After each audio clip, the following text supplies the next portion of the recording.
This week on the Notorious Scoundrels podcast. You know, praising their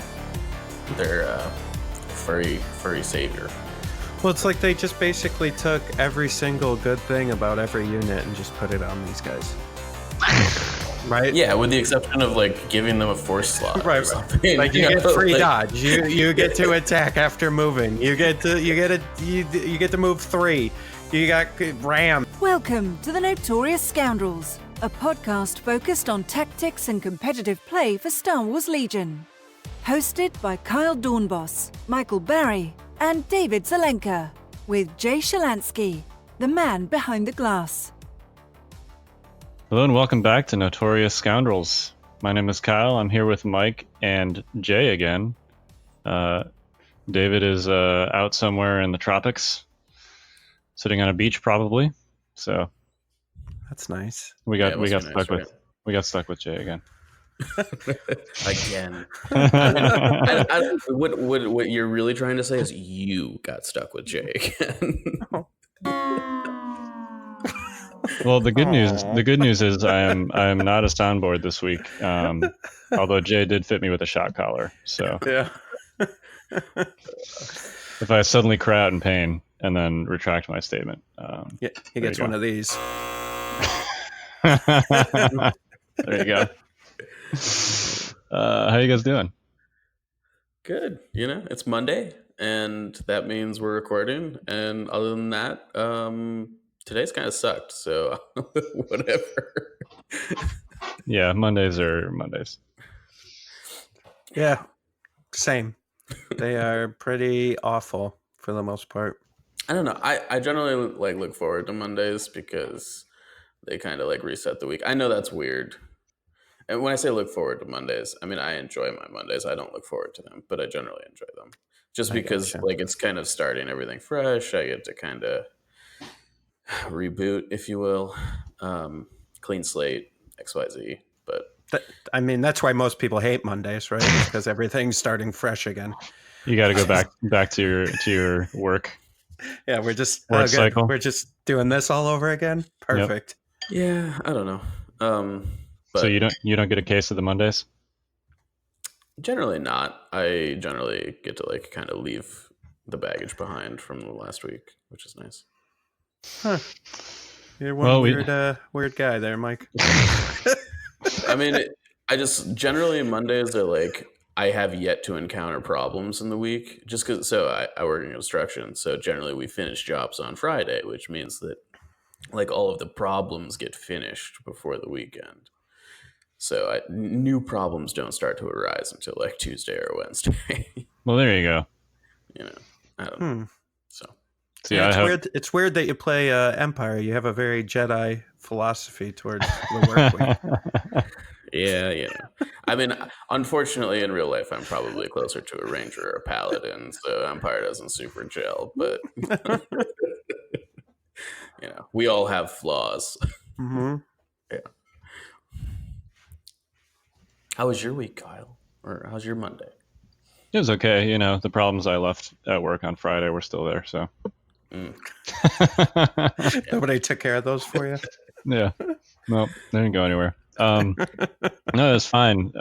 My cat peed on my leg, so other than that, it's amazing. It's sterile at least, so you got that going for you. Yeah, yeah, he was whatever. Anyway, other than that, it was good. Sweet. So yeah, I'm excited because we had an awesome, fun tournament this weekend. Oh yeah, I did. I saw the picture of that. Yeah. So that was really fun. We'll talk about that later on in the show. It is Nova Week. Thursday starts the Nova Open Grand Championship, National Championship, whatever they're calling this thing. So that's super exciting. I'm in the Thursday heat. I think, Mike, you are in the Friday heat, right? Yep. But you already have an invite, so you can kind of mess around a little bit. And that's what I'm going to do. We're going to talk about that a little bit. It's going to be great. Yeah, I think I faced the list that you're going to be using.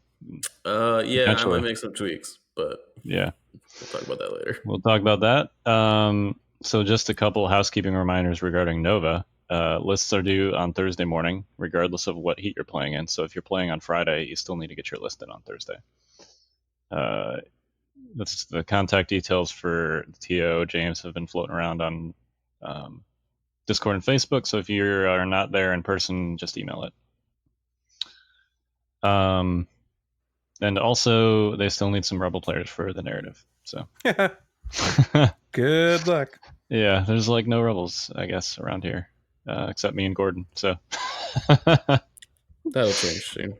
and yeah, that will change. I mean, there was lots of Tauntauns going on this tournament that we played last week. We're gonna talk about it later. All right. So Kyle, let me ask you this: have you calculated how many more chances you have to get your invite? What, me personally?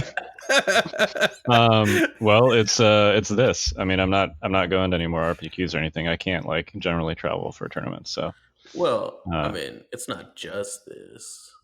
It's probably this and then LCQ. Okay, you're not going to LVO? Not at the moment. This is me shaking my head. It is in very close proximity to Adepticon, which I also have to travel for. So that's fair. Yeah. That's fair. It was a lot. So really, you have 2 more chances for you personally to get an invite.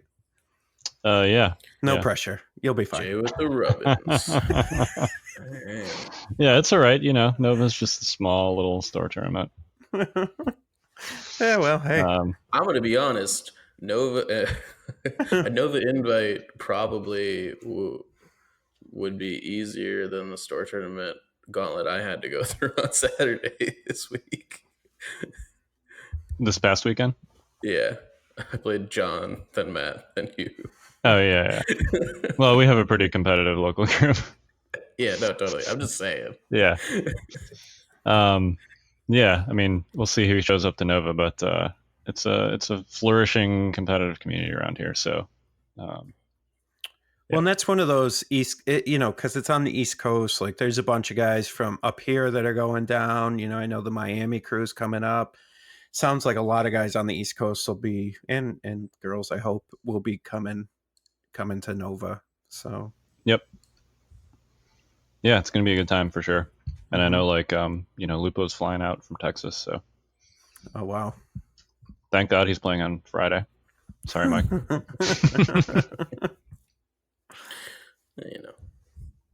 It'll be fine. All right, should we hit the news segment? Yeah, sure. All right. Welcome to In the News. So we kind of just talked about Nova. But let's talk about it a little bit more. We talked about predictions last week for winning lists and such. Has any of that changed? Did any of that change from this past weekend there, Mike, based on what you saw people bringing? Well, I'm going to let loose with a dirty little secret. I didn't listen to your cast last week, so I'm not sure what you're talking about. What? I was busy. You're fired. But I'm gonna speculate here that you guys said something to the effect of Rebels will be playing some variation between Wonder Twins and Leia Tauntauns on the Rebel side, and on the Empire side, you guys spit out some stuff on Veers / Krennic plus Bounty Hunter. Would probably be the list to beat at Nova, if I had to guess. Yeah. So what are your picks? Are those your picks? I think if you don't have this coordinated fire is, but Tauntauns. If it doesn't have Tauntauns in your list, I think Tauntauns just gonna win the tournament. Is what I think. Yeah, I think, I don't know, man. We've been seeing a lot of buzz about tanks, too, whether it's a single or double tank list. The double tanks have been doing well on TTS, and so, I want to believe, man, but I just think it's one of those like Joker's Wild type lists. I feel that. You So know, this is what I think is likely to happen. Like 2 or 3 people show up with some tanks, which is fine, but statistically the odds are not great for them like reaching the final pool. What I do think is going to happen is like 20 to 30 people are going to show up with Tauntauns in their lists. yep. Whether that be, Wonder Twins with Tauntauns instead of snipers and some like an extra core unit or two, or Luke plus Tauntauns plus core units plus snipers, which is what I ran this weekend, which I was startled at how good it was, frankly. And I mean, there's a lot of people have been messing around with Leia Tauntauns plus kind of like the full kit caboodle for a while. And I just think there's going to be so many variations and so many Tauntauns that the tanks might be able to stop a couple Tauntaun lists, but tanks are still generally weak to gun lines. Especially Empire gun lines. Yeah, and That's fair. Nova is just like a hotbed for Empire gun lines.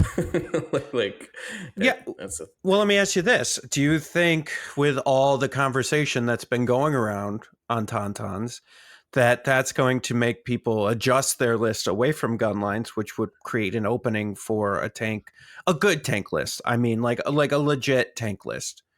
To make a hard push at Nova. I mean, I think that if you're not playing Tauntauns, you're probably playing a gun line.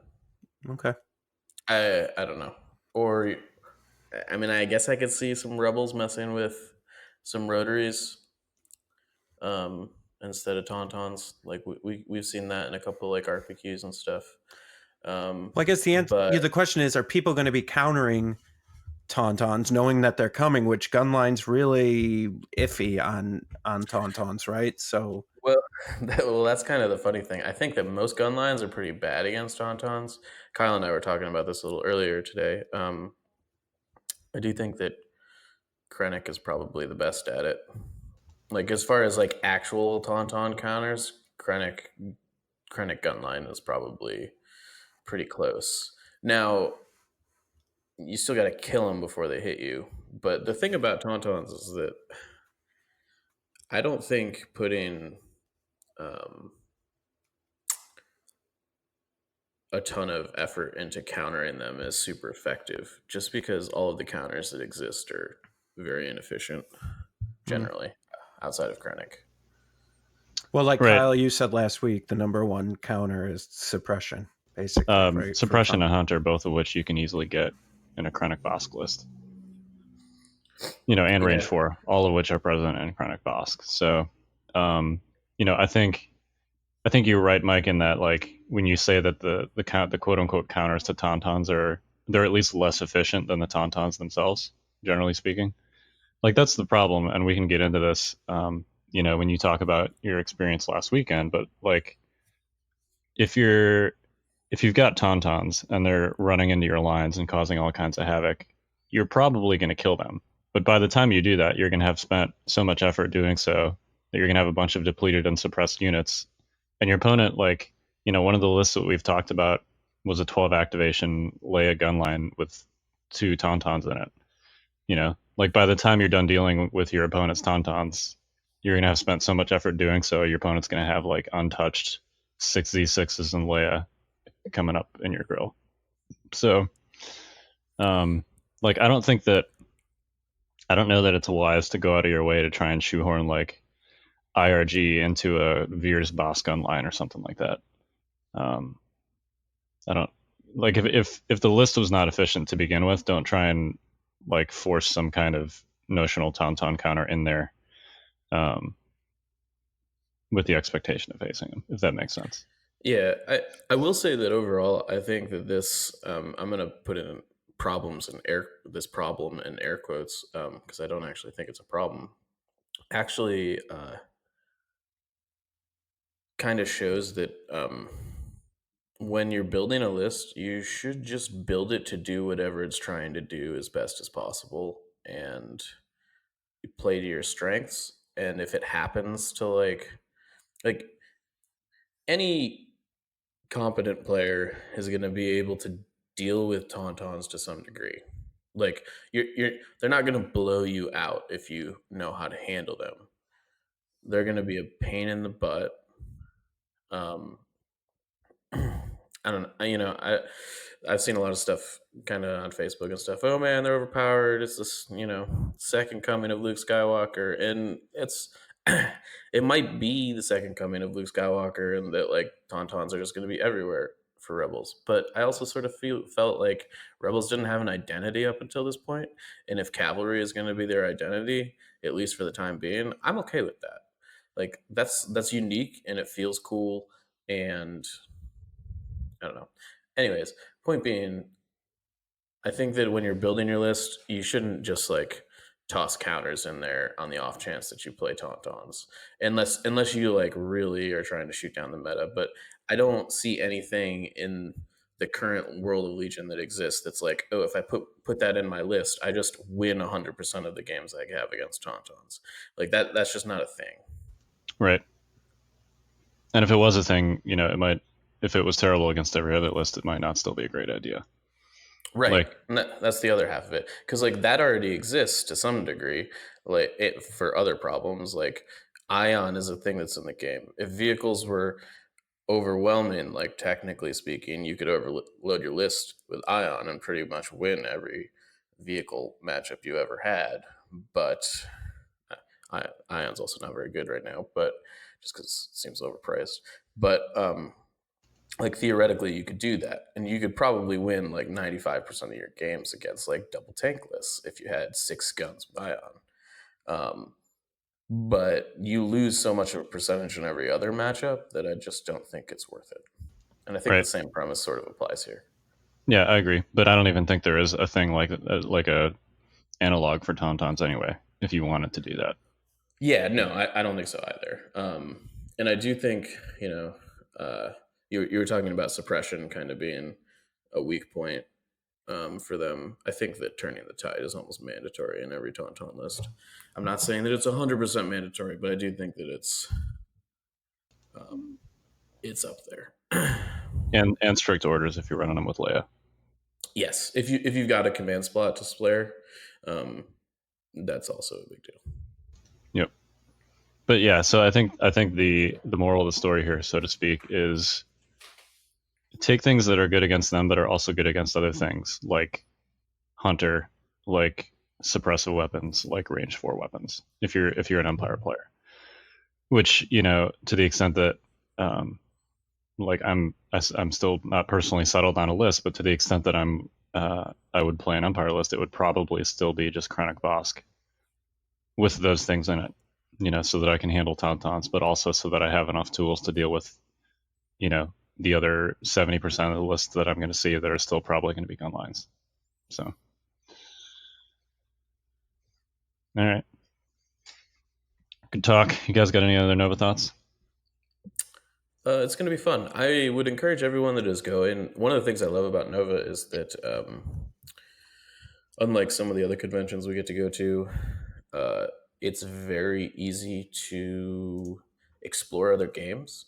And while I'm an avid supporter of Star Wars Legion, there is also a multitude of other awesome games that are out there. So I would encourage everyone to just, cruise the show floor for a bit and spread your wings. Yep. Yeah, Nova's great for that. And there will be some time because it's only 3 rounds on a given day. So unless you're like leaving immediately after it's over, to get to do bedtime with your kids or something, then you should have some time to cruise around. That's a very specific example, Kyle. Just hypothetically. All right. So you guys want to move on to Legion 101? Yeah, let's do it. It's time for Legion 101. Class is in session. I know we haven't talked about them very much, but we're going to talk a little bit about Tauntauns in Legion 101. I already know what we're going to call this episode. I know. Do you know what it is? No. It's the second marker. There you go. Perfect. Yeah, so we are going to talk about measuring distance. We're going to talk about it. We had an entire episode on this, like way back when we first started. I think it might have even been our second episode ever. But that's been a while. It's been like 45 episodes. So we're going to talk about measuring again. Specifically because it's always been very important, but when you have things that can charge you at almost range 3, it becomes more important. So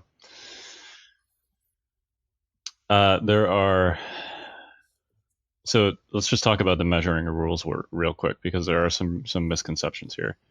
You can use the range ruler whenever you want on any distance or model that you want.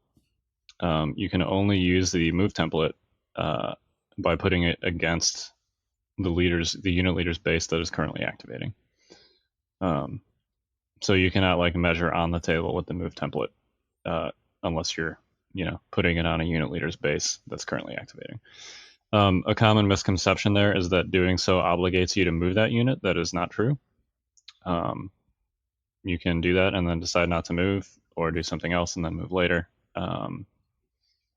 Putting that that's a form of pre-measuring that's essentially allowed. It does not obligate you to do anything. Now, if you pick that dude up, at least by rules that sort of obligates you to move them, I usually let my opponent, and maybe this is a TTS habit, because at least on Tabletop Simulator, it's actually explicitly allowed, because there's no range ruler to put the dude at the end of the tool and then measure and then decide not to move. I usually allow that in in-person games too, just because it's like sometimes you put the guy at the end of the tool and it's you don't get the sight line you expected or whatever. I don't personally force my opponent to actually make a move in that situation, but at least by raw you could. But yeah, putting the template down doesn't obligate you to move.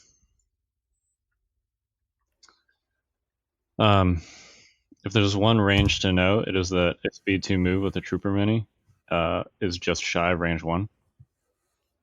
So this is something, again, I remember we had talked about this a long time ago, but there's a lot of new players out there, right?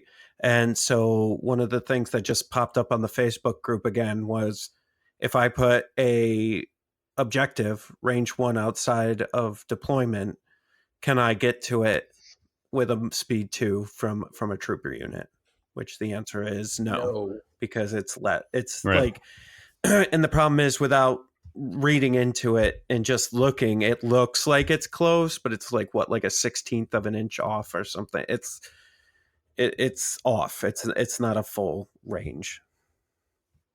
Yeah, the reason for this is that the trooper bases are 25 millimeters, which 254 millimeters is an inch, and also the bases and the movement tool are beveled. That's that angle there. So even though the movement tool is exactly 5 inches long, the base itself is ever so slightly less than 1 inch, and then the bevel shortens that distance a little more. So you're basically like a couple millimeters short. But as you noted, it's important for a number of reasons. The first is objectives. There's no objective that without recon intel you can currently move and claim, because they all are required to be at least range 1 from, as far as boxes and evaporators and stuff are concerned, at least range 1 from deployment zones. It's also important for things like shooting, to the extent that, if you're at exactly range whatever, so if you're at exactly range 3 and, you put yourself at exactly range 3 of a fleet trooper unit, which is range 2, geometrically, they should not be able to move and then shoot you, because that would put them at just shy of range 2 after they moved, right? So same is true of like a Luke charge. If you put yourself at exactly range 2 of Luke, 2 speed 2 moves are going to be just shy of that distance. So that's why, like, if you watch some of the competitive streams, a lot of the player audio doesn't get picked up. I think at Worlds some of it did, but you'll hear people a lot doing like, I'm going to put this guy at exactly range whatever. And it's always good to talk about intent when you're talking about movement. If you're doing something like that, go ahead and state why you're doing it. This is not a game like with a lot of hidden information where you're playing gotcha with your opponent. So, like, usually, Sure. I mean, it shouldn't be. It's not usually. So, usually I'll I'll put that tool down. I'll say, I'm going here at exactly range 3, and I'm doing that so that I can shoot you. And then if you clear your suppression, you won't be able to move and be in range to shoot me back. So it's always a good idea not only to say like what your intent is with the distance, but also why you're doing it, so that when it comes up later, there's no argument about it. So good habits. Yep. Also, just something with measuring ranges that's super important is range is mini to mini, unless it says specifically otherwise. One of those instances is the most common thing you measure range for, which is attack range, which is a unit leader to mini. So there's sort of this misconception often I see that range is unit leader to unit leader or unit leader to mini for a lot of other things like treat for medical droids, or command or panic bubble range, which doesn't normally come into play because most commanders are single units. But like if your commander dies and you nominate a unit that's a squad, you can actually spread out their cohesion and increase the size of your panic bubble. So things like that, it's mini to mini unless it says otherwise. And I think other than arming and attack range, I think pretty much everything is mini to mini. Most relevant with medical droids, but also going to be relevant for things like droids with coordinate and stuff like that. So, and clones with token sharing.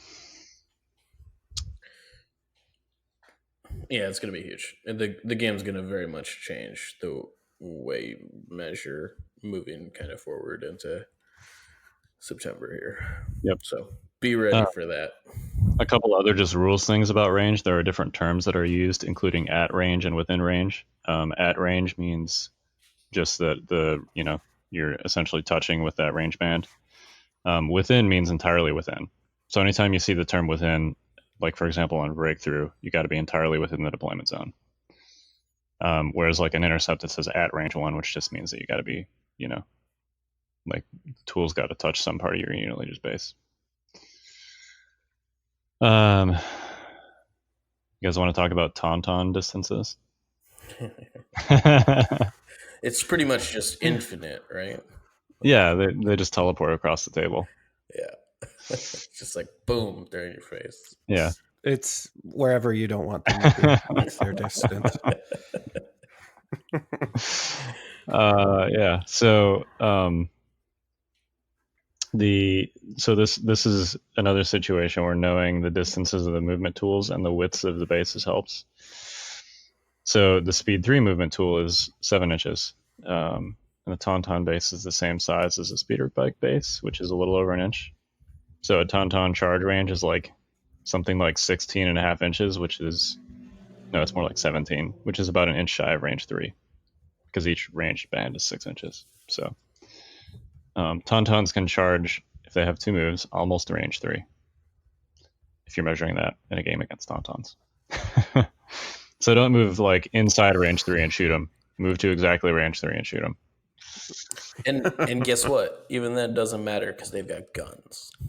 Their guns are really good too. So speaking of guns, their gun range is basically that distance plus range 2, which is like range 5. Yeah, 4 red dice is no joke. With sharpshooter. Yeah. Yeah. Good. So they can still reach out and touch you, like Mike's Tauntauns did to my Snowtroopers in our game. I'm like, they're on the other side of the table. I'm good. I've gone over that game in my head so many times. I should have won that stupid thing. You didn't, though. No, because I don't play Rebels, and I, messed up some things. You got greedy. You got greedy out of line of sight. I literally got greedy. That is exactly what happened. Yep. Yeah, we'll talk about our game. Actually, the next section is the Huzzah tourney. So that was compared to our episode on measuring, that was a super short thing. But do you guys have anything more to say about measuring? It's kind of a boring topic, but I feel like it's important. I have a question on something else. Okay. Is it related to measuring? No. Okay. Well, it's a rule. Okay. All right. Spit it. So cover with tauntauns. What about it? Go on. How does it work, Kyle? So they give light cover because they're creature troopers. Right. And then from barricades and stuff, the rule is if you can't see the base, do creature units, troopers get cover from barricades and stuff like that. That's a complicated one to answer, but it is fairly simple. I know. If the answer is they can walk over it with unhindered, they really shouldn't get cover from it. Yeah, and actually, so there is an explicit bullet under creature troopers that says they do not get cover from barricades. Because at least by rules as written, barricades are the only actually specifically defined piece of terrain in the RG, and it just says that they give cover to troopers. Yep.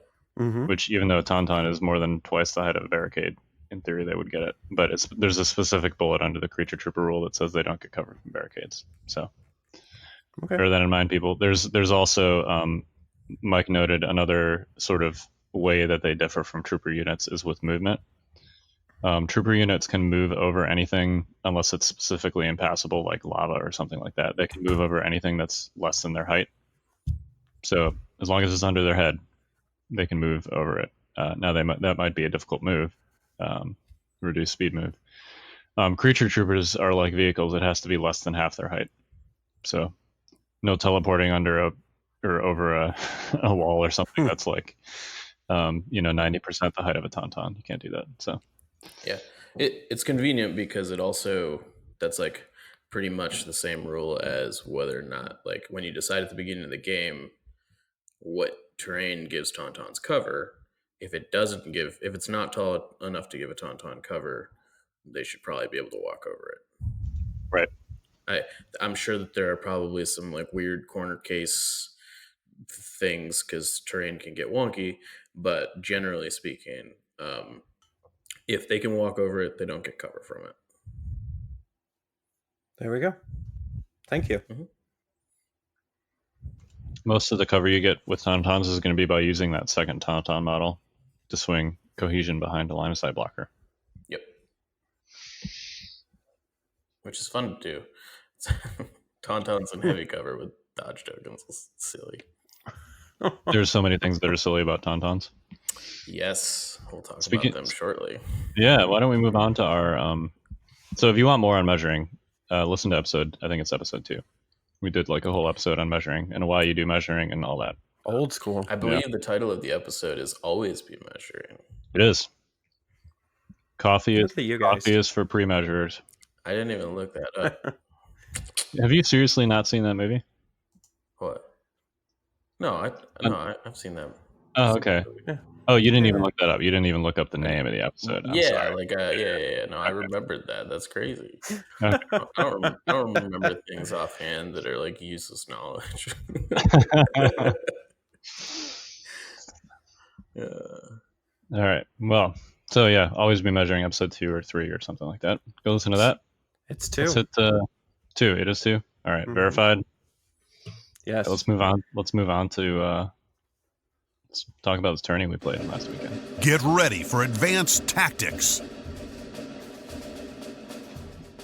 All right. So Mike and I did this was a Nova prep tourney at Huzzah Hobbies, which is in Ashburn, Northern Virginia. As Mike already alluded to, we got a tough crowd here in Northern Virginia, which is a good thing. But it also means these practice tourneys are tough. Which makes them good practice tourneys. It wouldn't be a good practice tourney if it wasn't a tough slog. So, Mike, why don't you talk first? What did you bring since we're already talking about Tauntauns? Yeah, so I have a little bit of liberty here to mess around since I already have an invite. So I decided to get a little wonky. I had already decided I was going to play Rebels at Nova. So I decided I was going to practice with some Rebels because I didn't want to show up cold. I don't play nearly enough with Rebels.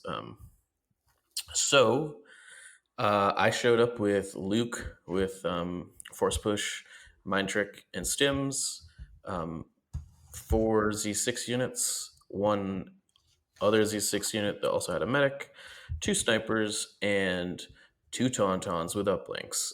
So I essentially cut Leia, a core unit, and a sniper for the Tauntauns. It's 10 activations. I thought it was going to be a difficult list to run, activation control wise and like timing wise. I was really wrong. it it was really good. So I'm just gonna get on the Tauntaun soapbox and tell you why you as a Rebel player should take them. Everything in this game, with the exception of pretty much force using units, gets 2 actions every turn. Tauntauns get somewhere in the realm of 7 to 11, depending on what you're doing. And let me walk you through those. So your first move action nets you a reposition, which is essentially a pivot, which is 1 action. You get the actual move, which is 2. Then you get a dodge token, which is 3. You get to do that twice for a total of 6. Then you get to shoot or melee something. So you essentially netted 7 actions. So you might be asking, hey, Mike, they don't take any other actual actions. Where does the remaining 4 come from?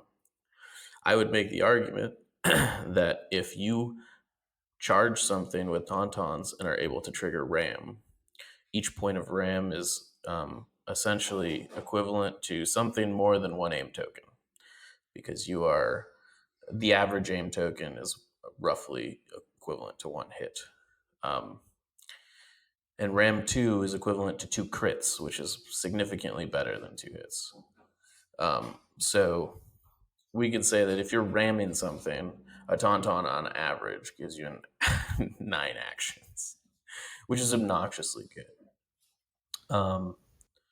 And that's kind of just, and that doesn't even talk about the suppression they lay down for like displacing trooper units.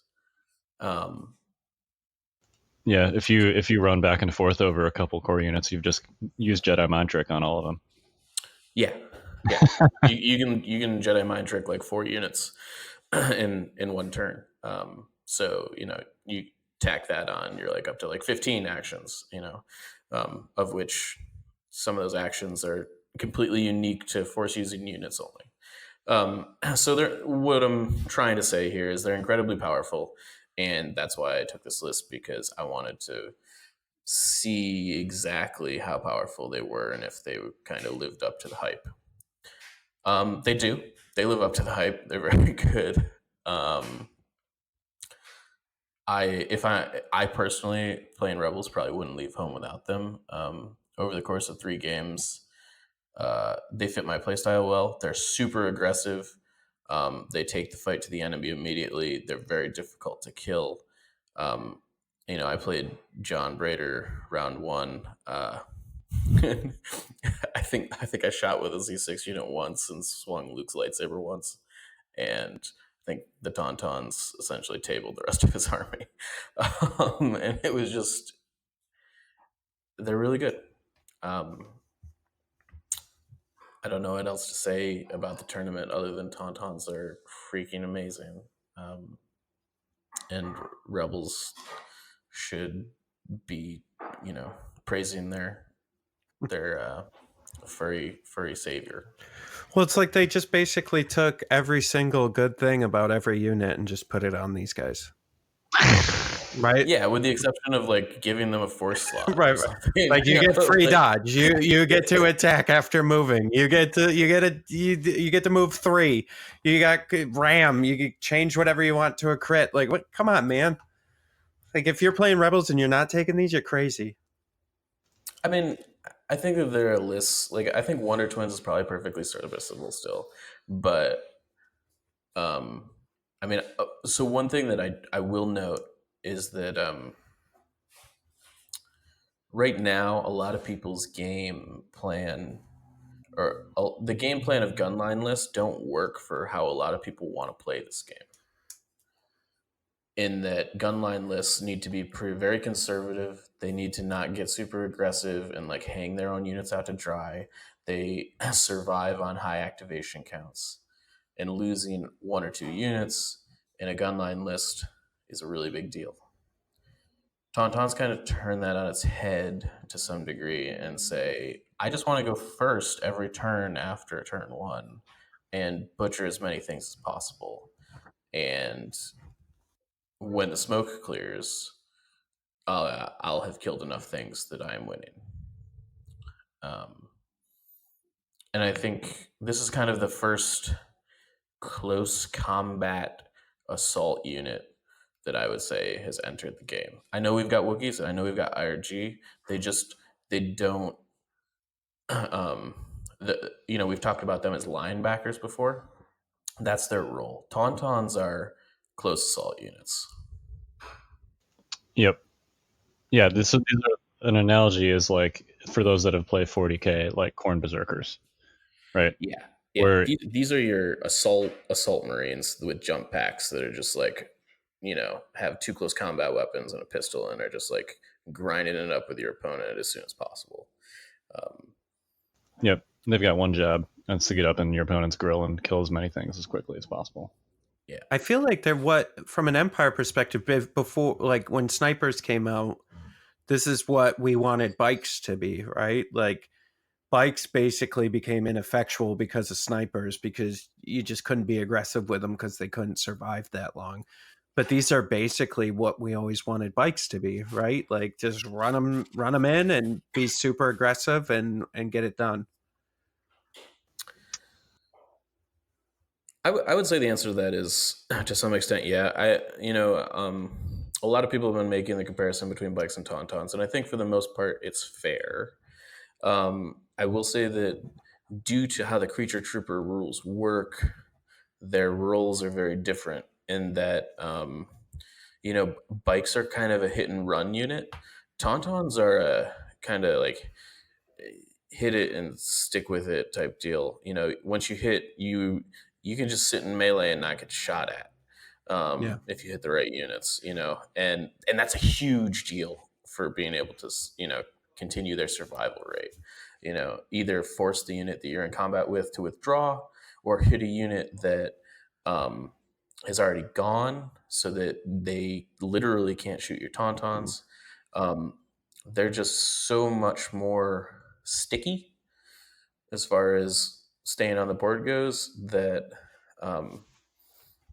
they really fit the close assault a lot better. You want your close combat units to like get in the thick of it, kill a bunch of stuff, and then disrupt your opponent's plans. Bikes have a hard time with the second half of that equation. Right. Yeah, I think they're actually very different roles. Bikes are a harassing unit. Tauntauns are in your face. Yeah, I mean, it's also worth noting that the Tauntauns can flex a bit too, and that their guns are very good at also harassing things if that's what you want to be doing. If you can't quite kind of get the last first you need to get the Tauntauns into melee, you can ride out, shoot, ride back into cover or behind a line of sight blocking terrain, and they can kind of bide their time until they can actually make that charge that you need them to make. I did want to talk about briefly the math on their separate attack pools, because on its face, I sort of feel like their attack pools are a little bit deceptive. So their range attack pool is 28 of 8, which is 3.5 average hits, Kyle? Yep.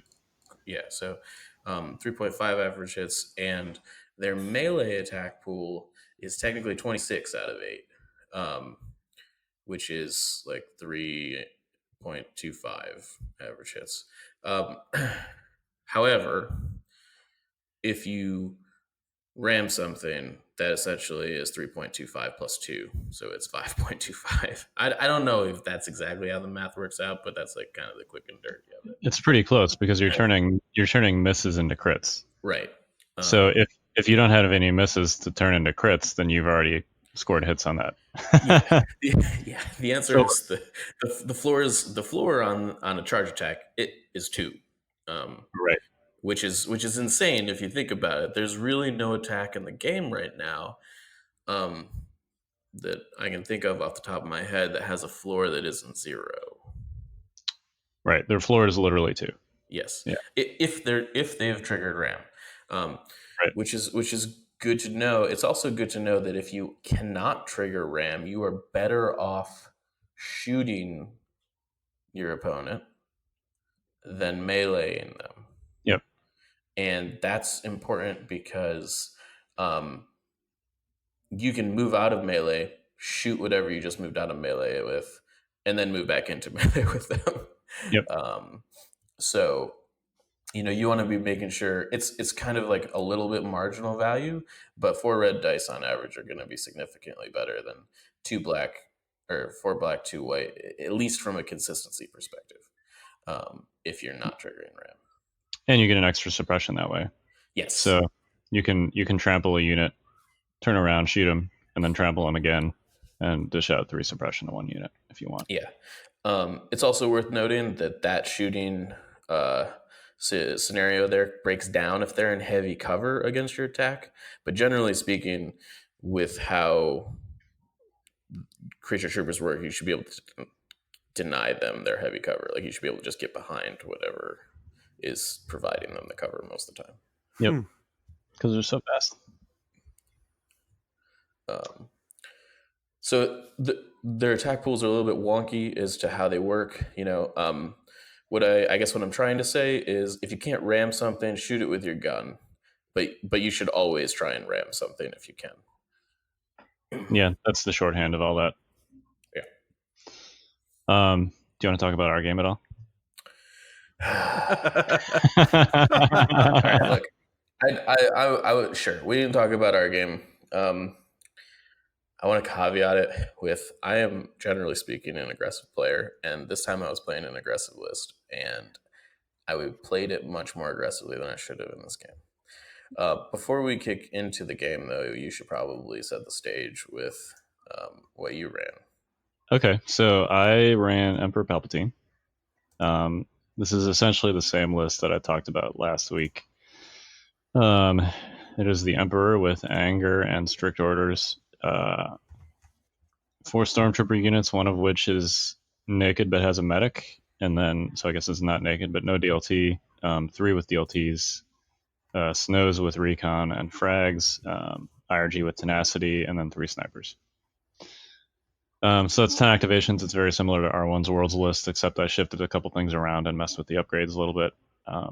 But otherwise, it's basically that. It's sort of the quote-unquote classic 10 activation Palpatine list. So these were my... I played previously just 1 game with Palp before this tournament, so these were my next 3. And they were all as hilarious and fun as my first game was. So Palpatine has...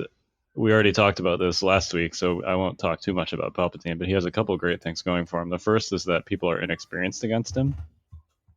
So, and he very strongly punishes mistakes. So, and he hits really hard Yes. with certain cards and combinations. So it's not unusual for an opponent that is inexperienced against Palp for them to essentially like blunder into your roundhouse kicks, which is essentially what happened in my first game. I played a local guy, Alan, who was running Chronic Bosk, and it was on intercept, and it was a map that had some good line of sight blockers near the center. He kind of like rushed the middle, that middle intercept point early. And I moved up behind that line of sight blocker with the IRG and Palpatine and the Snows, and I I did the give into your anger into pull the strings on the Snows into and now you will die, and basically killed everything. So Palpatine's really good at a game that's like at least appearing to be even, or maybe if you're behind, if he's close enough, and if the IRG and the snows are close enough, suddenly just like deleting anywhere between 4 and 6 activations off the table in the space of just a couple actions. And my second game was actually another Palpatine player. It was a guy named Howard, and he was doing the same thing as me. He's a Rebel player. He's like, but I've never played Palpatine, so I wanted to try him for this thing. So we had very similar lists. He was running something closer to Matt Kish's list, where he had Death Troopers that he was using pull the strings on. This game was much more of a grind. It was a pretty open table. But ultimately my snipers, my 4 snipers, because of pull the strings, just kind of wore him down. And then my last game was against you, Mike. I feel good about this game, even though I lost it. I'm gonna be honest. So you were kicking my butt after the first 2 turns. Yeah. You had essentially, so it was recover supplies. I feel confident in saying that I won turn 0, though. Yes. I think mostly because you made a mistake as to what table side you picked. Right. So I misjudged. I blatantly just didn't measure where the center of the table was before picking table side, which you should always do. Always be measuring people. Yep. I blatantly misjudged where it was. And it turns out the center of the table was much closer to several line of sight blockers and good cover on what ultimately ended up being Mike's side of the table than mine. Because I thought it was in a different spot. So after turn 0, I think recover was in the 3rd slot, which you forced, and it was essentially right on the other side of a wall. It was less than range 1 from the other side of a wall on your side. Yep. Which means that Luke, who you had, at any given moment could just jump over that wall, grab it as the last activation, and then the first activation on the next turn, jump back over and run away with the game. Yep, that was the plan. Yep. So Palpatine is good at disrupting to some degree plans. Ultimately, it was a soft disrupt because I think, as you noted, if you didn't get overly aggressive, you probably would have been fine. But basically, I played Given to Your Anger on the first turn so that you couldn't go last with Luke. Yep. It's one of the only situations where I think going Given to Your Anger on turn 1 is actually good. Right, and only for forcing a specific unit to go first, not for the suppression. Yeah. Although that turned out to be at least relevant on turn 2. It did. Sort of, kind of, I guess. Yeah. So I forced Luke to go first. He couldn't, do the last grab the box thing. It gave me a little bit of time to try and push up into the middle. But also tableside mistake. I had this giant building in between myself and the box. So I had to go around it, which, with Snows and Palpatine is takes some doing. Yeah. By the time Palpatine got around the side of the building, I had just eaten your Royal Guard and Snowtroopers for free. Right. Yes, that's essentially what happened. You took I think it was a first turn shot on the Snows with one of your Tauntaun units and killed 3 of them in one shot. And that was not a charge either, if I recall correctly. No, that was a pistol shot. Yeah. Yeah. They were in heavy cover, but it was one of those you rolled 4 hits, because they're red dice, and that's what happens when you roll 4 red dice. Yeah. And then I rolled 3 red dice saves, and they were all blank. Sometimes that happens. It does, but the point is, 3 hits, from across the table, essentially, on a unit in heavy cover is a good result. That's a strong attack. Yeah, it's way better than a DLT ever will be. Right, and that's also better than a Z6. So, the fact that I rolled 3 blanks certainly is a little bit below average, but that's notwithstanding that is a very strong attack. Yeah. I was able to significantly damage one of your Tauntaun units on that turn with some snipers. Yeah, you did. Which came into play later. Straight up. Yeah, it did. So basically what happened is you ate my Snows, you ate my Royal Guard, and I had not killed anything yet at that point. Correct. You used the medic charge to bring back a Tauntaun, the one that I did, which is also sweet, everybody. I just want you to know that. It's just hey, You wanted medic value? Here's this 50-point unit you get to put back. Yeah. So, so I'm like, all right, I'm down. I think the IRG were not actually dead at that point, but there was one dude left in combat with Luke. Yeah, I mean, he was dead for the purposes of pull the strings. Right. Right. So I'm down essentially 2 activations, and I haven't killed anything, and you're in a position now where you can grab the box. So basically, what happened is at this point, Palpatine was close enough to potentially play a Now You Will Die.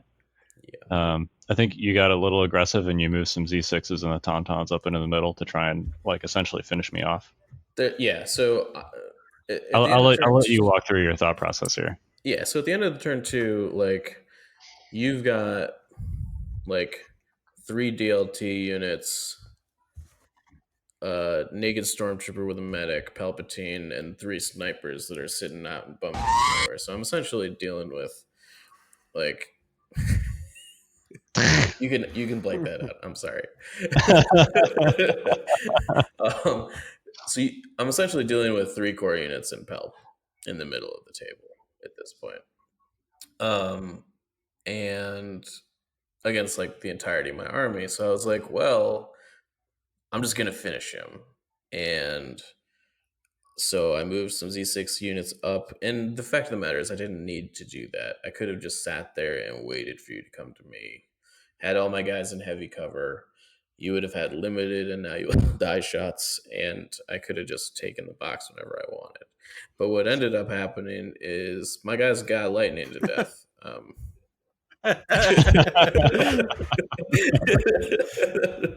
Yep, that's pretty much sums it up. Yeah. So, I mean, I tried to kind of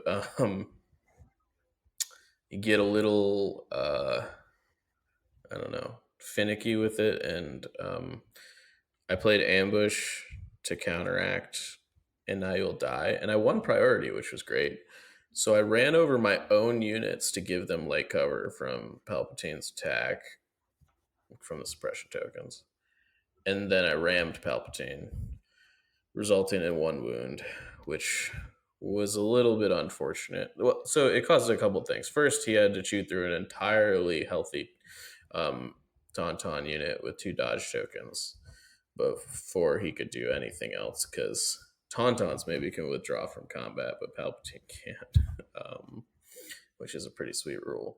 But you were able to get your wound back and weather the storm and put some mobilized tokens on Luke, which cost me the game. Had you not been able to put those mobilized tokens down, I would have won handily, I think. Yeah, I mean that's one of the best features of a Now You'll Die, right? Is those immobilized tokens. Yeah. So I was able to fry the Tauntauns, and then I moved, and then I double zapped Luke to put 2 tokens on him, and he was sitting next to the box in the open essentially at the start of the next turn. Yeah. And by that point, I had also killed several of your Z6s with other various things, including I think just the normal lightning shot on the previous turn, and then the snipers. So yeah, essentially like going into turn, what was that, like 4 probably. It was one of those like huge 1-turn swings with a Palpatine list where you just lose like 6 activations in 1 turn. Yep. So the lesson there is don't be aggressive versus Palpatine. Yeah, I mean, I relearn that every time I play him, I think, to some degree. Generally, it's not nearly as devastating as it was in this game. The other aspect of that is, had my Tauntaun charge been effective, I think like it's just as likely there that like he could have taken 3 wounds as opposed to 1. I mean, maybe not just as likely, but in the same ballpark. Yeah, I had a little bit of an above average roll on defense, and if I could easily have had a below average one, and that would have made a difference. So yeah, it would have been because then you wouldn't have been able to chew through the Tauntauns and do something else, right? So because I think you had to burn 3 attacks on the Tauntauns. I did. Yep. Which is itself kind of ridiculous. Yeah, so remember when we were talking about inefficient ways to kill Tauntauns, guys? And Now You Will Die is an inefficient way to kill Tauntauns. Yeah. Yeah, using three causing 3 wounds to help with an now you will die to kill 1 unit of Tauntauns. Not I know you guys yeah. are both like Mike's a little frustrated with the game, but like God, it sounds fun. It sounds like that was a really fun game. It was It was a super fun game, and I wouldn't have given up that experience for the world. But you know, there was a lot of learning to be had. You know, I do think that there is some like the fact that I was like, oh man, I need cover on my core units. You know what I should do? I should run them over with my own cavalry. Was a little bit weird of a conclusion to come to, but I think it was the right one. It did allow me to plop them in less advantageous spots. It did, but I think you had them anyways. Probably, yeah. At least against Palp, you know. So I don't know. It was kind of a weird situation that should have never happened, and will never. I'm not gonna say it will never happen again, but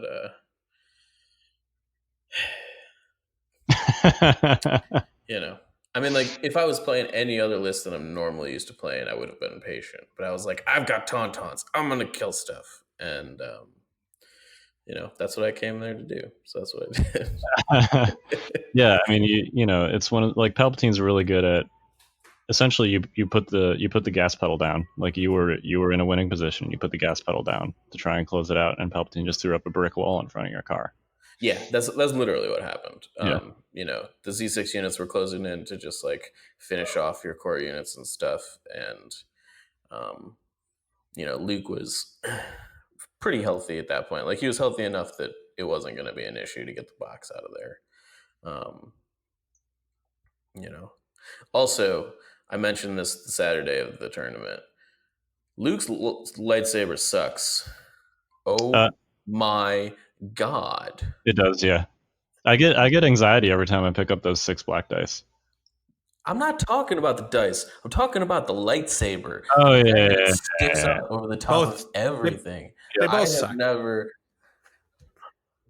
I mean, I think his attack's great. Frankly, like the actual dice roll of the attack, fine. That's great. I don't have a problem with that. Perfectly, the statistics on it are fantastic. I'll take Luke's attack any day.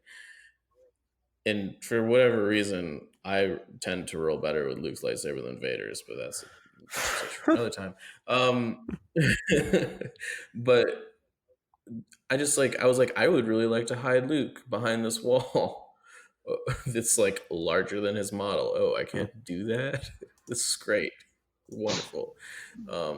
Yeah, literally before the game, it was like you putting Luke next to these various terrain pieces and being like, "Can you see him here? Can you see him here? Can you see him here?" And I was like, yep. The answer was yes, every time. Like, welcome to my world. It's like, oh, this is abysmal. So yeah. I sympathize with you, Rebel players. I'm sorry. I don't know what to tell you. I guess the best unit in the game has to have some type of drawback. But yeah, it was a super fun and wild game. It was. And I'm really, yeah, they are. And I'm really enjoying Palpatine. He's fun and hilarious. Like, there's no such thing as a normal boring game with Palpatine. That's not a thing. Yeah, absolutely I can see not. That. Have you had the privilege of playing Long March yet? No, it's not my deck. I mean, that would be crappy for Palpatine. There's a reason it's not in my deck. I played Disarray because that's in my deck over Long March.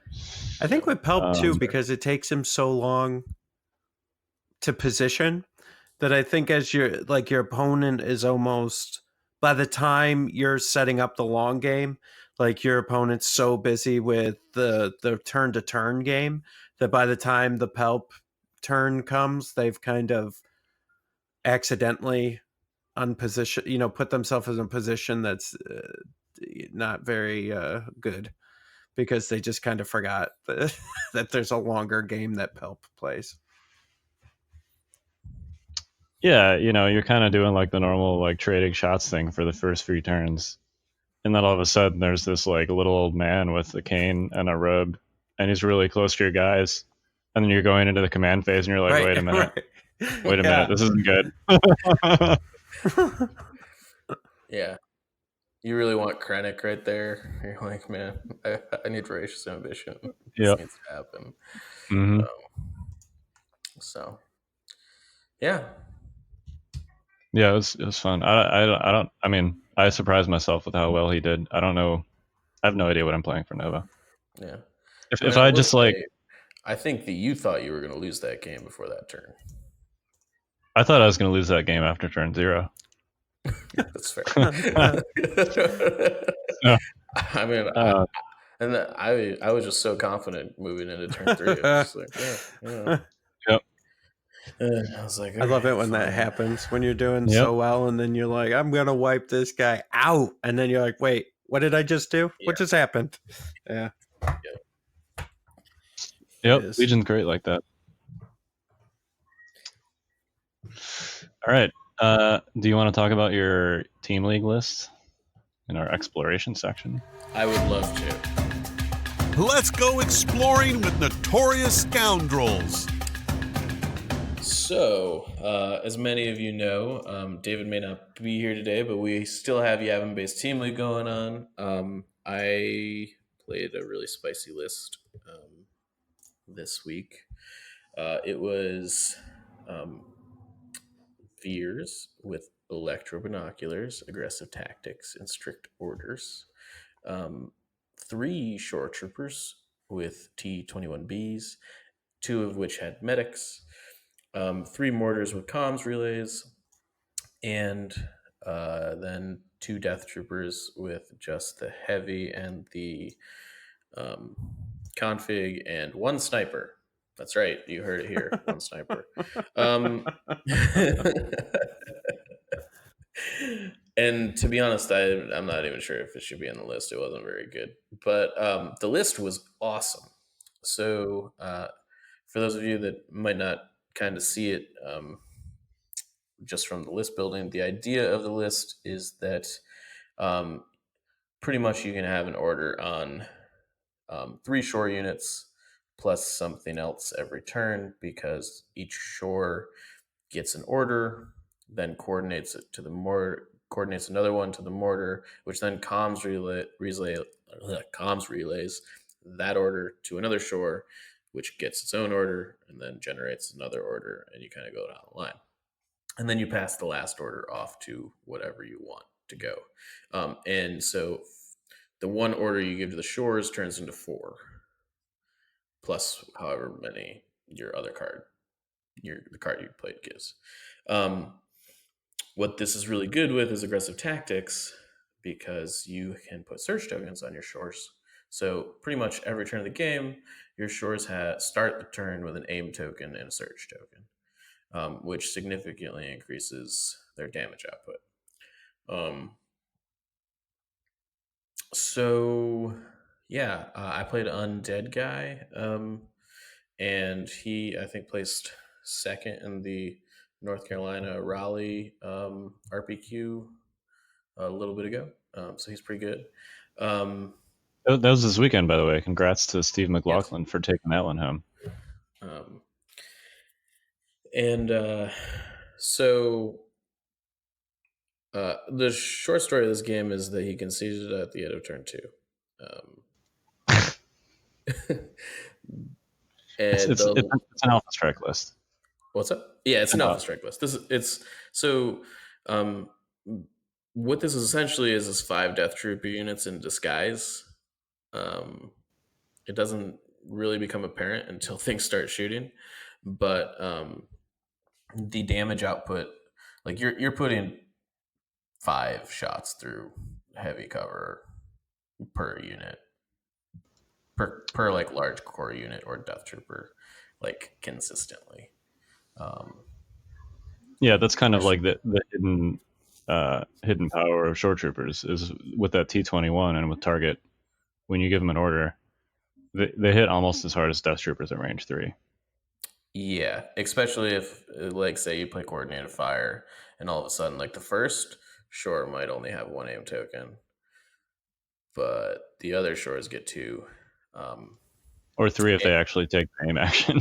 Yes, or 3. So you just have a pile of aim tokens on your stuff, and you got Death Troopers that are just stepping up and firing. And once your opponent weathers this Alpha Strike, you then follow up with 3 more suppressive guns. And this also does not include the fact that Veers has electro binoculars and hands out 3 aim tokens to 3 units of your choice on any given turn. I'm actually not sure how I felt about that generally, because I was doing so much damage without Veers aim tokens that I'm not sure that it was necessary, which was kind of weird. I think... Go ahead. It almost seems like that setup would be better with Krennic. I had considered it after playing it with Veers. I was kind of going for the token overload, but I do think that similar to the coordinated fires of yesteryear, going first with Veers is a significant opportunity cost when you're trying to just alpha your opponent out. So I think that I might try Krennic on that next time. And Cunning is also very good for a build like that, just because you can, make it hurt even more. You're just going first every time. So, yeah, I mean, the game was obnoxious. His Leia got to take no actions. And you mean in the whole game? Yeah. Yes, I mean, he took Leia and Sabine, and between the two of them, they took 2 actions. Holy crap.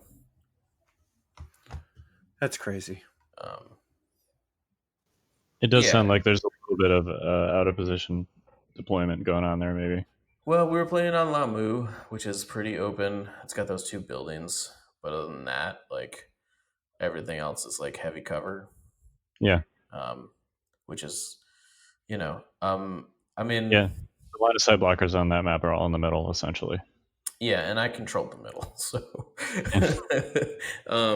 it just, I think that going back to the discussion we had earlier today, I know Shoretroopers and Mortars aren't out yet, but they're going to change the gun line equation, I think, pretty substantially.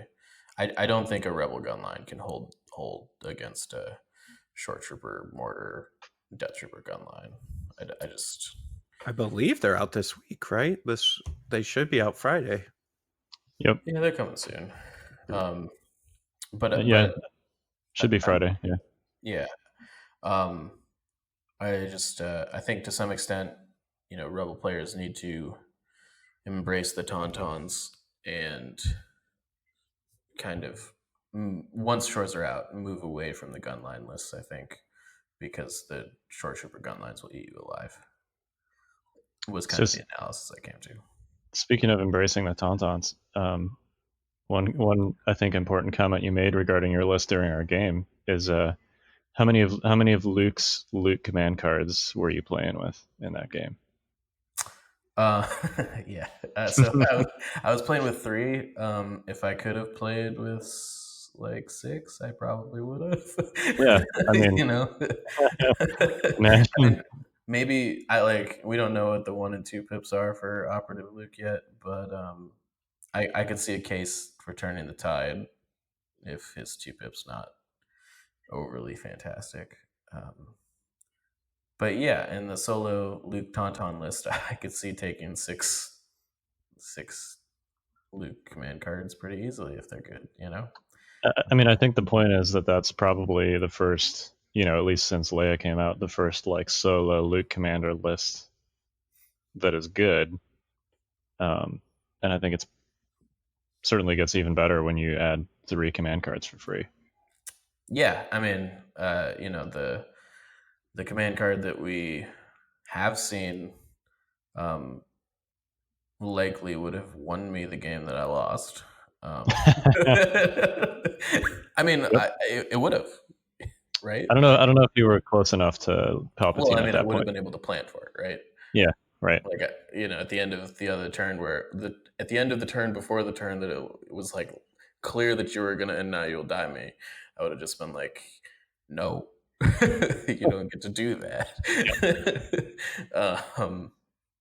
So uh, yeah, I mean, Luke's gonna have a lot of tools, and I think that we're gonna, which is cool. I think Rebels finally having access to like a good one commander list is not a bad thing.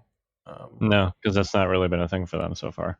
Yeah, anything that is going to diversify the meta, I think, is good. And I think that we've been talking about Tauntauns today. We're talking about Shoretroopers and Palpatine and stuff. That's all changing in the next 2 weeks, or has changed already. And the biggest change hasn't even happened yet.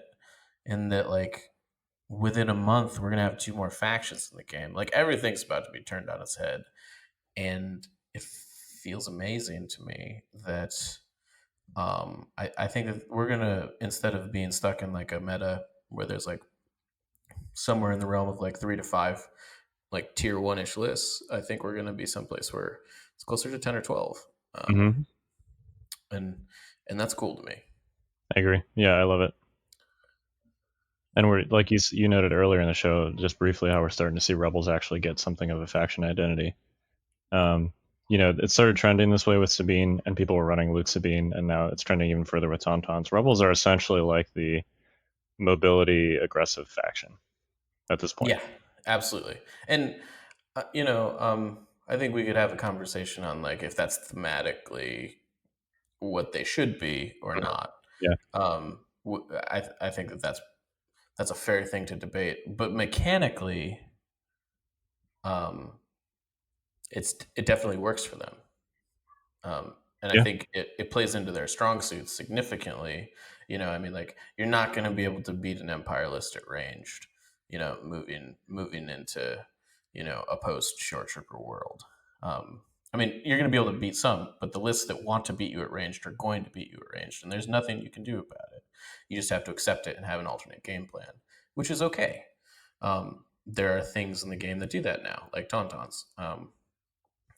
And like Luke and Sabine don't care about terrain; they just jump over it all. I've actually kind of been putting together what like a Luke Sabine Tauntaun list that I'd like to play, but I'm not sure it's going to work out. That seems like a lot of points in those 4 things, in those 3 things. Well, so one thing that I took away from the tournament on Saturday was that most Rebel lists rely on Z6s to do the heavy lifting. Most of my Rebel Trooper units like weren't shooting; they were just kind of chilling, and then getting shot at, which maybe is like I wasn't playing them very well, which maybe was part of it. But I think that like had I had another close assault unit like Sabine in that list instead of a bunch of Z6s, I think that could have changed a lot of the. I could have pushed the pedal down even farther. I think that there might be some validity to taking some naked Rebel Trooper units in Luke Tauntaun plus some more close combat units. Sort of just go all in on the charge, basically. Yeah. You just want to destroy them in the charge and just have 2 or 3 Rebel Trooper units that are chilling without heavy weapons to just pick up everything that gets left behind as far as boxes and vaporators and whatever. I don't know, something I'm going to play around with. I don't know if I'm going to actually run that at Nova, but it could be good. Yep. Jay, you got any thoughts about any of this? Yeah, I mean, I forgot where I said it. Oh, maybe it was when I was on Krabick the other day, but I said, I think I'm more excited now than I was when the game was announced because of all the options. And I don't know, it's just going to be, with the new factions and everything, it's just going to be so incredible.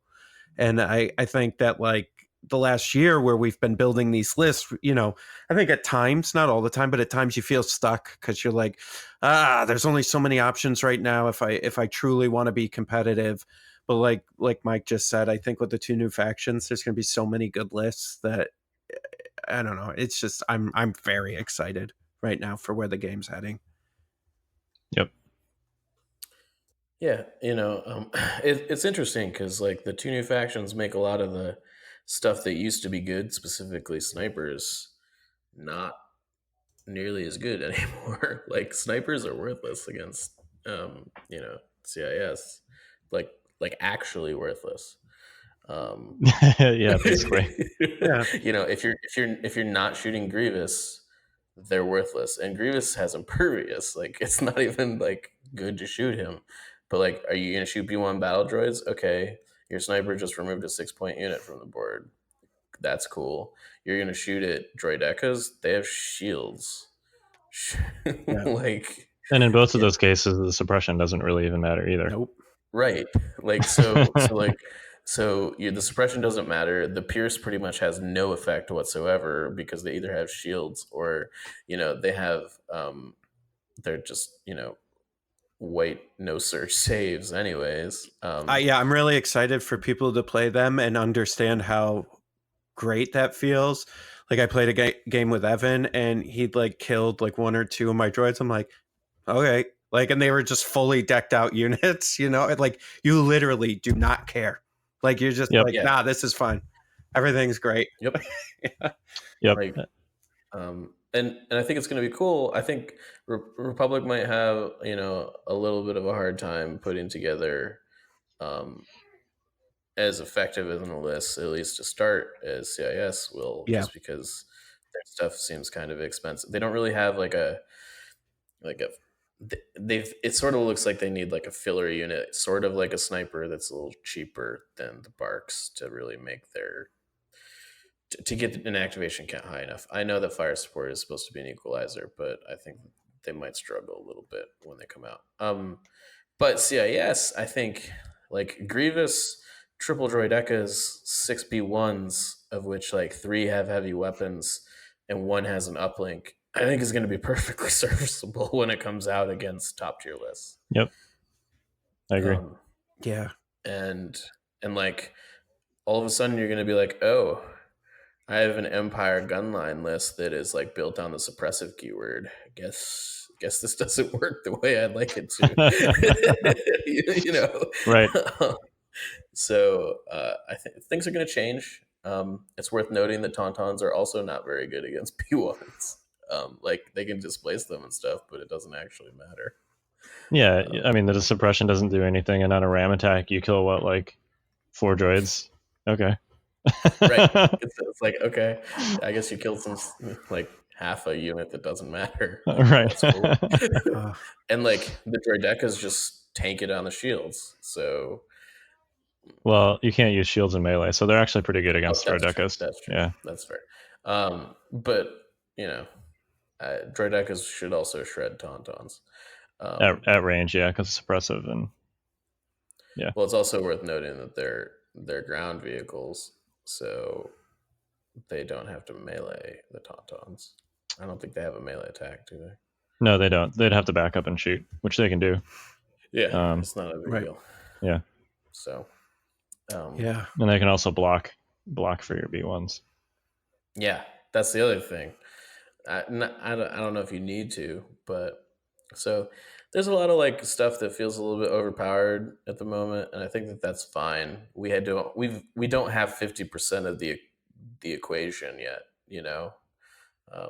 Yeah, we could be having the same conversation about dewbacks a month from now. Right. I mean, or shores. Yes, we very much could be, but like, isn't it amazing though? By Adepticon, like basically everything we're talking about now could just be worthless. Really, not worthless. I mean, but could it be? Sure, you know what I mean. I think that's highly unlikely. It has the potential though. Like those tanks look awesome for the 2 new factions. Plus, there's 3 months between when the tanks release, or two months, or roughly 2 months between when the tanks release and Adepticon for them to come out with, I don't know, other stuff for any of the factions, right? Like it's just so wide open. Like literally anything could happen between now and Adepticon. Yeah, and I think it's going to be interesting. There's things are changing. The meta is evolving. Post Nova, is LVO the next major tournament after Nova? Is there any? I guess Warfare Weekend. Warfare Weekend. Yeah. Yep. Right. So Warfare Weekend is probably going to be the first major tournament where we see what things start looking like. I would guess. Is that in November? Yep. I think. Yeah, that's going to be a good like benchmark for what the, at least like Q1, so to speak, meta is going to look like. Yeah. But going into that, it's going to be like the Wild West. Yeah. Oh, for sure. Like, if you're going to Warfare Weekend, like, first of all, go. You should. It's awesome. Brendan's TOing Yep. it. I'm not sure who's running it off the top of my head. I'm sorry. Yeah, his name's Chris. Chris. But like, it's gonna be like, if you want to win a tournament where you can kind of be like have a list that's a sleeper and win, that's the tournament to do it at, I think. Because you can't be ready for everything. Yeah, it's gonna be crazy. Yeah, it's gonna be awesome. So cool. Sweet. Well, our next episode is going to be after Nova. It will be. So Kyle's either going to be really happy or really not happy. Well, I mean, either way, I'm going to have had a good time. And That's like fair. I said, I think, I've got to, I'll have my last shot at LCQ if I don't get it here. So, Well, good luck, Kyle. Thanks. I will, at a minimum, I will not be vacillating constantly about what list I'm going to play, because I will have played it already. Until Adepticon, but yes. Yes. And then it's going to be even worse, because I'm going to have, I don't plan on playing clones, but I'm going to have 3 factions to pick from, because I'm going to have droids in my quiver also. So, yep. Yeah, it's going to be worse. I'm sorry, Facebook. I'm sorry, Discord. Yeah, I honestly, I think I'm going to bring, not knowing like for sure what the terrain is going to look like. I think I'm not going to end up deciding what I'm actually playing until Thursday morning. Love Are you it. saying you're going to terrain scope, Kyle Dornbos? Do it. Maybe. All right. That's one of the perks of being local. Well, I mean, anybody can. Anyway, I don't want to talk too much about terrain scoping. What I probably will do, what I probably will do is decide on like a primary list going into Thursday, and then have a backup plan if the terrain is not what I expect it to be. If that makes sense. Okay, so you want to talk about terrain scoping, you just don't want to call it terrain scoping. Well, no, I mean it is like, usually when we talk about terrain scoping, we're talking about removing models from units. But yeah, as far as like scouting out the terrain in advance, I definitely I expect it to be for sure better than last year, which is what they've said. But yeah, beyond that, I have no expectations. So that's always difficult. Some events post pictures and stuff in advance. Nova didn't, which is fine, but it also means I'm probably bringing 2 lists on Thursday morning. Perfect. I love it. It all comes full circle. Also because I'm grossly indecisive, so that'll give me a benchmark to use to decide on a list. But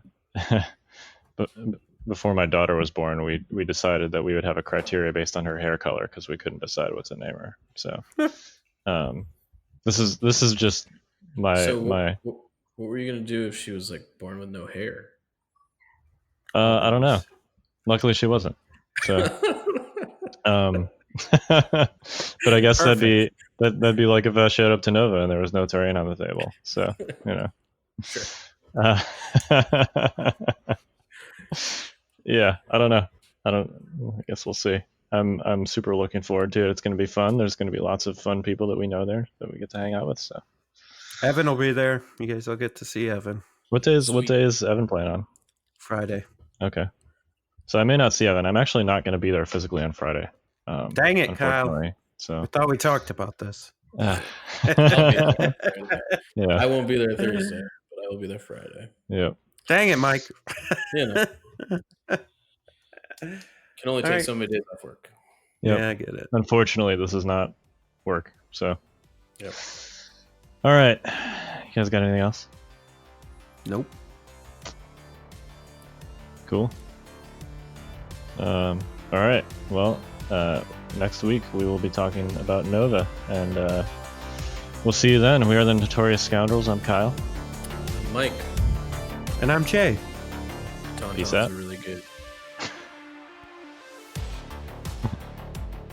Join us next week for another episode of the Notorious Scoundrels. This has been a Fifth Trooper production.